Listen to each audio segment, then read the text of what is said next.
জাতীয় সংসদে সংবিধান সংস্কার পরিষদ গঠনে সরকার ও বিরোধী দলের মধ্যে তীব্র বিতর্ক হয়েছে।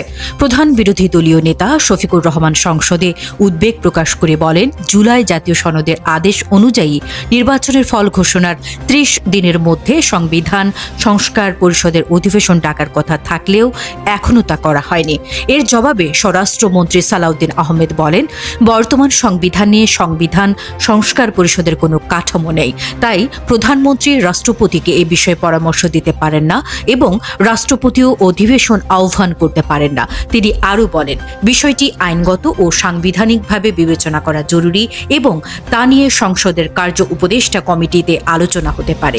এদিকে স্পিকার হাফিজ উদ্দিন আহমেদ বলেন, বিষয়টি গুরুত্বপূর্ণ এবং এ নিয়ে আনুষ্ঠানিক নোটিশ দিলে পরে সিদ্ধান্ত নেওয়া হবে। সংবিধান সংস্কার প্রশ্নে ভবিষ্যতে সংসদে আরও আলোচনা ও রাজনৈতিক বিতর্ক বাড়তে পারে বলে মনে করছেন বিশ্লেষকরা। আরও আপডেট পেতে সাবস্ক্রাইব করুন পালস নিউজ 360।